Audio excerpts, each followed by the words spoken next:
I'm Julie Marion, founder of the First Time Homebuyer Workshop, and welcome. Today we're talking about a huge issue that is glossed over during the closing process, and really most first-time homebuyers don't even know what this is: an amortization schedule.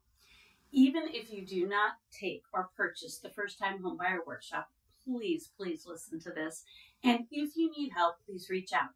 And then I have a tip that I want to share once we get through this definition. So stay till the end, because if you follow what I say and you have the right loan type, you will pay your mortgage off so much faster without paying more, and you will be in the driver's seat of your life. We are all about empowering first-time home buyers with knowledge you need to make informed decisions. Because, as you may or may not know, there are 5 professions involved in your home buying journey, from bankers to inspectors to brokers to attorneys and appraisers and title companies. Each of them have their own industry, their own set of standards, certifications, knowledge, gray area that you need to absorb. And guess what? You have to do it and make sense of it in a very short time frame. Trying to absorb all of this while making one of the biggest purchases of your life can leave you feeling overwhelmed, which is why we do these short info pack sessions to help you along the way. I mean, just think about this for a moment. You have your career and you are good at it. And if you're new to your career, you're probably still learning, and that's okay. And then to take on all of these other professions and learn what they are doing along with all of the oversight and the regulations, well, it's just a lot. I want you to walk away with one acorn of knowledge before you embark on this huge purchase. And yes, of course, it's best to start learning the 6 months before you say, I'm going to buy a house. I know you're busy. I get it. But first-time homebuyer remorse is real, folks, and we've got to blow it out of the water. Over 50% of first-time homebuyers experience it.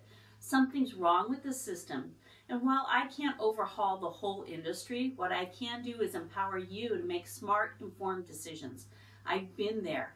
I thought I knew a lot, and I still made mistakes despite having experts around me. I'm here to make sure you don't make the same ones. So let's get to it today. For a minute, I want you just to sort of think about something. Consider this. You're probably renting right now, and when you buy, I want you to consider thinking of your mortgage payment is like renting from the bank. You will see this with the amortization schedule. But at the end of the loan term, you have something to sell. Whereas if you rent from a landlord, there's nothing at the end of your relationship with renting, so you don't have anything to sell. You might be scared or don't know what to do, but I know you can do this. All you have to do is just be a little educated. So what is an amortization schedule, you ask? Well, I'm glad you did, because I have been in so many closings where the title rep or the attorney says, no, don't look at that. You'll have heart palpitations. And they're talking about this document that has every single payment you're going to make for the life of your loan. Every single one. And it's broken out, each payment, as to how much interest you're going to pay and how much principal will be paid with every payment. At the end, you have to add up those 2 numbers to see how much this house is really costing you. And when you do, it'll be around double the price of the house. And that's a big shock. The reality is, on closing day, you're so busy with moving and packing and cleaning, or at least orchestrating the process, and you have to keep going to work so you can pay for the house, right? So an amortization schedule may not be on your to-do list on closing day. However, it should be a task you do once a year as part of your financial plan. Now, in our paid class, we do this, and we do this in the first week, so there aren't any surprises. And remember, I said I made a lot of mistakes, and if I just freaked you out, don't be. Everyone goes through this. I'll try to point you in the right direction so you become wealthier without much effort. So the definition of an amortization schedule is systematic payments made towards the repayment of a loan over time.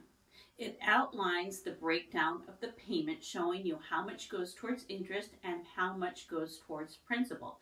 And it shows you the remaining balance after each payment. These schedules are essential because they provide you, the borrower, with a clear understanding of how your loan or mortgage will be paid off. Amortization schedules exist for several reasons. They provide you, the borrower, with transparency about your repayment obligations. Borrowers can see exactly how much they owe at any given point in time and how each payment contributes to reducing the debt. Now, interest versus principal allocation. In amortization schedules, it breaks down into the two components, the interest and the principal. In the early stages of the loan, the larger portion of each payment goes towards paying off the interest, while the smaller portion goes towards paying the principal.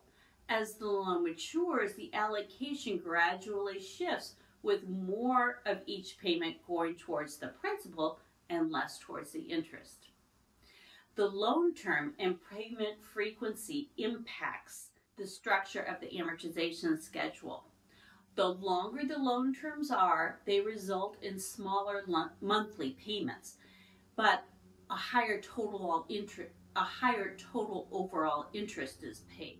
Conversely, shorter loan terms lead to larger monthly payments initially, but lower overall interest. Now, the impact of interest rates.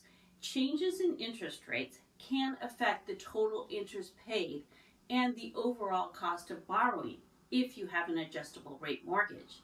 And so when an interest rate rises, more of each payment goes towards that interest and less towards the principal, elongating the repayment period and increasing the total interest paid.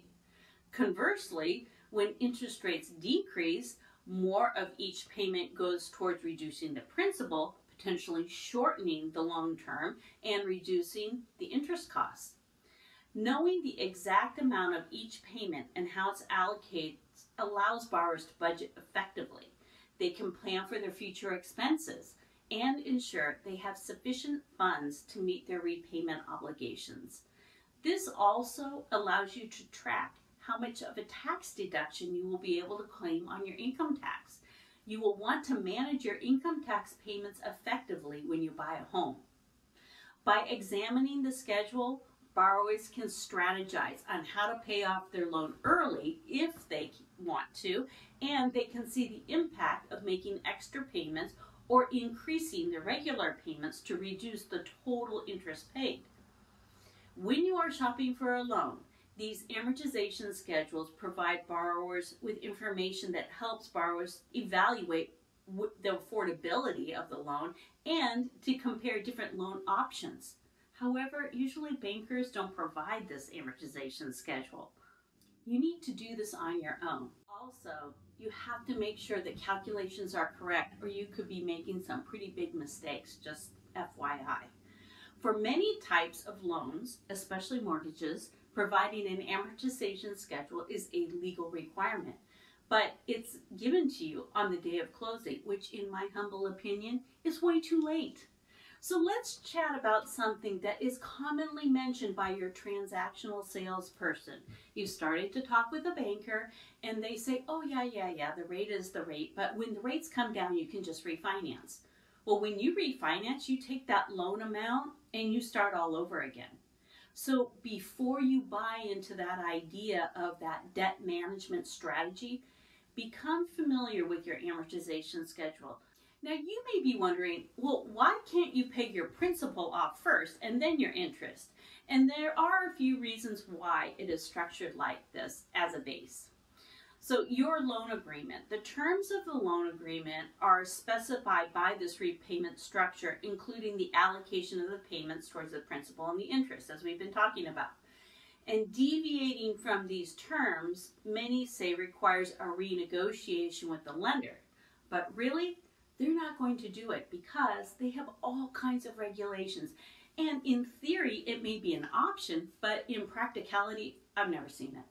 Second, there is something called a secondary market. Now quickly, because I want to get back to the amortization, the reality is the Federal Reserve limits the amount of money a bank can lend, and it's based on the number of customers they have. So a large trillion-dollar bank has more lending capability because they have more customers than, say, a local bank or a credit union. So each bank basically has a cap, and when they hit that cap, they don't have any more money to lend. So they package up these loans and they sell it to something called the secondary market. Now, we were going to get deep into this in another content piece, but for now, you just need to recognize the bank has a lending cap. Now, if the bank has a lending cap, think about this as you as the banker. At the beginning of the loan, you're paying more interest than at the end of the loan. So if you were the banker, when would be a good time to sell the loan? Well, if I was the bank, I would say I would try to sell it just after the midway point, because then I could lend to another consumer on a loan that's going to collect more interest, all things being equal. Now, if I was the banker where you could pay off your principal at the end of the loan term, then I would have to wait to the very, very end. And what would happen is that would be very tough for the consumer population, because as a bank, I would not be able to service any new customers because of the lending caps imposed by the Federal Reserve. So that's why it's set up this way. One of the components of the loan will be if there is a prepayment penalty, and that is because if you are looking at an amortization schedule and you want to pay down your mortgage faster, you need to be in a loan type that will allow prepayment activity. Whether the prepayment penalties exist depends on that type of mortgage, the lender, and specific terms. Here are some key points to consider. The type of mortgage and the prepayment penalties are more common with certain types of mortgage, such as subprime mortgages and adjustable rate mortgages. These penalties are typically less common with conventional fixed rate mortgages. The presence and the term of the prepayment penalty should be clearly outlined in the loan agreement. Borrowers should carefully review these loan documents to understand if there are any penalties for paying off the mortgage early. Now, sometimes state laws regulate mortgage lending practices, and in some states, they have restrictions on prepayment penalties. For example, in certain states, prepayment penalties may be prohibited altogether or may be limited in duration. Federal regulation, federal laws such as the Dodd-Frank Wall Street Reform and Consumer Protection Act have imposed restrictions on prepayment penalties for certain types of mortgages, especially the high-risk loans. And these regulations aim to protect consumers from unfair lending practices. The timing of the prepayment penalty. Now, there may be prepayment penalties that apply only during a specific period, such as the first few years of a loan term.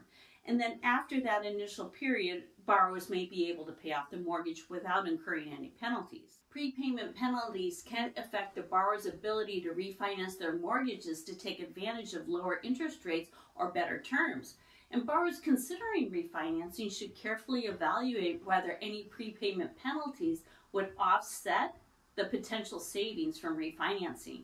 This is very important to get a loan that doesn't impose any prepayment penalties, so you are able to make extra payments and to refinance. There are 5 states that prohibit prepayment penalties, and they include California, Texas, New York, Illinois, Florida, and Washington. The rest, there could be prepayment penalty depending upon the loan type, like subprime or ARM loans. Now, I've mentioned this tip to every one of my clients, and today, after 20 years as a real estate broker, not one of my clients has implemented this strategy. So here it is. When you buy your house, you're bringing a large check to pay for your closing costs unless those fees are rolled into your payment, and your down payment in order to secure the loan, correct? Then your mortgage payment is due about 2 months later. So let me explain. In rent, you pay up front, meaning say you rent an apartment for the month of January, your rent is due on the 1st, and so on. In mortgages, you pay the bank in arrears. So you live in the house and then you pay the bank. So let's say you live in the house for January and then you pay in February. Makes sense, right? Okay, so let's say you close on your house on December 15th and your mortgage payment is due February 1st. So what you want to do for the month of January is set your mortgage payment aside. Then when February comes, you pay your mortgage payment, and then 16 or 17 days later, pay half of your mortgage payment. Then between the 1st and the 15th, because most mortgages have a 15-day grace period, you pay the other half of the mortgage payment. And then on the 16th or 17th, you pay the other half of the mortgage payment. And you keep paying your mortgage like that. And what is happening on the back end is that the interest that you owe the bank is accumulated daily. So the fact that you paid half of your mortgage payment early, the daily interest rate is not as much as if you left it accumulating from the 1st to the 1st. Over time, you will probably shave off 7 to 9 years worth of interest off the total amount of the house. Now, you absolutely must have a loan that doesn't have a prepayment penalty. Otherwise, you are just doing the action, but you're not getting the benefit. For most banks, it is allowed, and I know it is because on some of these bank websites, they allow you to go in and do it, and they offer to have them set it up for you electronically for a fee. And guess how much the fee is? Right, just about as much as the interest that you're saving. So there's that. Homework. We are inviting you to our free mini class entitled Homebuying Chaos Unwrapped. The link is below, and I cannot wait to meet you there. Until next time, from the team at the First Time Homebuyer Workshop with Julie Marion, bye for now.